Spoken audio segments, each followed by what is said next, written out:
नमस्कार मित्रांनो, यश हॉरर टॉकमध्ये तुमचं स्वागत आहे. आज जी घटना मी तुम्हाला सांगणार आहे, ती घटना अतिशय थरारक आहे. ही घटना माझ्या मावशीच्या गावाला झाली होती. त्यांच्या परिसरामध्ये झालेली होती. त्यांच्या परिसरामध्ये एक प्रतिष्ठित व्यक्ती राहत होता. तर तो अतिशय मोठ्या पदावर कामाला होता. त्याचा एक मस्त मोठा बंगला होता. 2 मजली बंगला होता. छान मोठी बाग होती आणि त्याला सवय होती. पहाटे 5 वाजता तो उठून त्या बागेला पाणी घालायचा. पण त्या माणसाला आहे ना, कधी-कधी कामानिमित्त वेगवेगळ्या ठिकाणी व्हिजिटला जावं लागायचं. जसं मुंबई, पुणे आणि रात्री बेरात्री तो घराकडे परतायचा. तर एके दिवशी त्याला रात्री 12च्या दरम्यान निघाला तो त्याच्या घराकडे येण्यासाठी. पण घर थोडंच दूरवर असताना एक रस्ता लागतो. तो रस्ता अतिशय सुनाट रस्ता आहे. त्या रस्त्याला अगदी रात्रीच्या वेळी चिटपाखरूही नसतं आणि दिवसा पण तिथे वर्दळ फारशी नसते.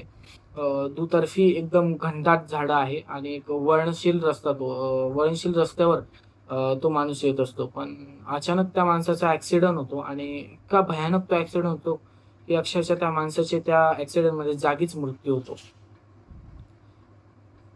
जागीच त्याचा मृत्यू होऊन जातो. पण मृत्यू झाल्यानंतर दुसऱ्या दिवशी सकाळी काही ज्येष्ठ नागरिक, म्हातारे जे माणसं असतात, तर ते प्रभात फेरी मॉर्निंग वॉकसाठी बाहेर निघतात. तर मॉर्निंग वॉकसाठी जसे बाहेर निघतात, त्याच्या बंगल्याच्या समोरून जातात. तर तो मस्तपैकी झाडांना पाणी देत असतो. तर पाणी देत असताना ते लोकं त्याला हात वगैरे दाखवतात, की बुवा नेहमीप्रमाणे हात दाखवता तो त्यांच्याकडे बघून हसतो आणि हे ज्येष्ठ नागरिकही जातात. पण एक थोड्याच वेळामध्ये म्हणजे जसं 12-12:30च्या दरम्यान त्या लोकांकडे पोलिसांची गाडी वगैरे येते, ॲम्ब्युलन्स येते आणि घरातून रडण्याचा आवाज येतो. जेव्हा लोकं जाऊन बघतात, तर तो माणूस मृत्यू पावलेला असतो. लोकं सांगतात, की या माणसाचा मृत्यू रात्री 2 वाजता झाला होता. पण मग जे लोकं सकाळी मॉर्निंग वॉकला ज्यांनी त्याला पाहिलं होतं, त्या माणसांच्या पायाखालची जमीनच सरकते, की सकाळी आपण या माणसाला हात दिला, याला चांगलं बघितलं, की हा माणूस पाणी घालतोय असं.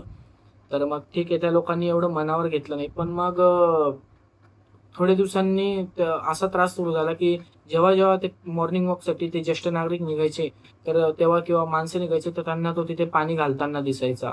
म्हणजे असं त्यांच्याकडे बघून हसताना दिसायचा. अक्षरशः लोकांनी भीतीपोटी मॉर्निंग वॉकला जाणं सुद्धा बंद केलं होतं.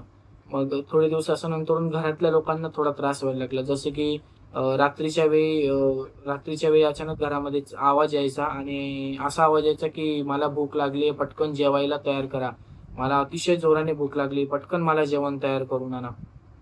तो आणि लोकं जेव्हा तो आवाज ऐकून त्यांच्या घरातले उठायचे, तर तो माणूस खाली हॉलमध्ये सोफ्यावर बसलेला असायचा आणि अतिशय त्याचे फाटले म्हणजे ॲक्सिडेंटच्या दरम्यान जशी स्थिती होती, त्या स्थितीमध्ये तो तिथे बसलेला.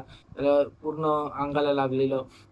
असं रात्रीच्या वेळी त्याला काही ना काही बनवायचं आणि बनवून त्याच्या समोर त्या सोफ्यावर ठेवावं लागायचं आणि अगदी क्षणामध्ये आपण जशी पापणी मिटतो त्या क्षणामध्ये ते अन्न गायब व्हायचं. असं बरेच दिवस चालले आणि जर का जेवणाला उशीर झाला तर अक्षरशः घरामधल्या वस्तू तुटायच्या. अचानक घरामध्ये कोणतीतरी म्हणजे असं पडदे आग आ आग घ्यायची म्हणजे आग पेटायची. घरामध्ये एक विचित्र वास यायचा. असं कंटिन्यू त्यांच्यासोबत घडत होतं. त्यांना हा त्रास सहन करून शेवटी ते एका मांत्रिकाकडे गेले. तो अतिशय पॉवरफुल मांत्रिक होता. जेव्हा तो मांत्रिकाला असायचं की आमच्या सोबत असं घडतंय. जेव्हा तो मांत्रिक त्यांच्या घरी आला. घरी आल्यानंतर जसा त्याने बंगल्यात पाय ठेवला, की त्याने सांगितलं, की इथे जो आत्मा आहे किंवा एंटिटी आहे, ती अतृप्त एंटिटी आहे.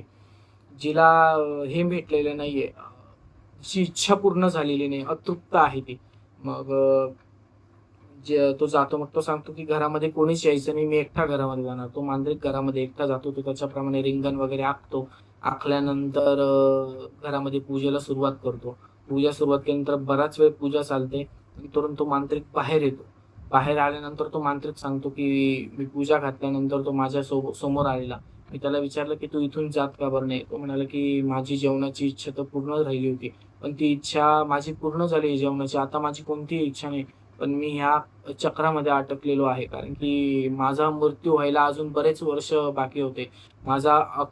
अकाली मृत्यू झालेला आहे. मला मुक्ती भेटत नाही. मला मुक्ती पाहिजे असं तो सांगत होता. तर मग त्याने मांत्रिकाने सांगितलं, की आपल्याला खूप मोठं पूजा घालावी लागेल. जेणे की याचा मुक्तीचा जो मार्ग आहे तो मोकळा होईल. मग त्याने बंगल्याच्या आजूबाजूला त्याचे जे म्हणजे मांत्रिकाचे जे सोबत आणखी काही लोक बोलवले. त्यांनी खूप मोठा यज्ञ हवन तिथे केले. जवळजवळ 8 ते 10 तास तिथे ती पूजा कंटिन्यू चालली. तर ती पूजा झाल्यानंतर घरामध्ये अतिशय शांतता पसरलेली होती. त्याप्रमाणे त्या माणसाला तिथे मुक्ती सुद्धा मिळालेली होती. तर मुक्ती मिळाल्यानंतर त्या माणसाचा म्हणजे कधी त्या माणसांना कधी त्रास नाही झाला. बट अजून पण कधी-कधी जेव्हा त्यांच्या परिसरातले लोक जेव्हा फिरायला जातात, तर त्या बंगल्याकडे बघून घाबरतातच. कारण की आपण किती पण म्हटलं तरी काही-काही आत्मे जे अकाली मृत्यू झालेले असतात, ते या चक्रामध्ये अटकलेले राहतात. तर असा असा हा किस्सा होता किंवा अशी घटना होती. तर मित्रांनो, जर का ही घटना तुम्हाला आवडली असेल तर नक्की लाईक करा.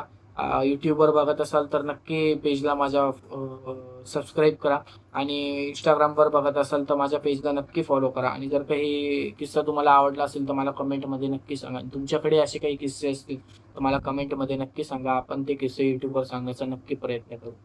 धन्यवाद.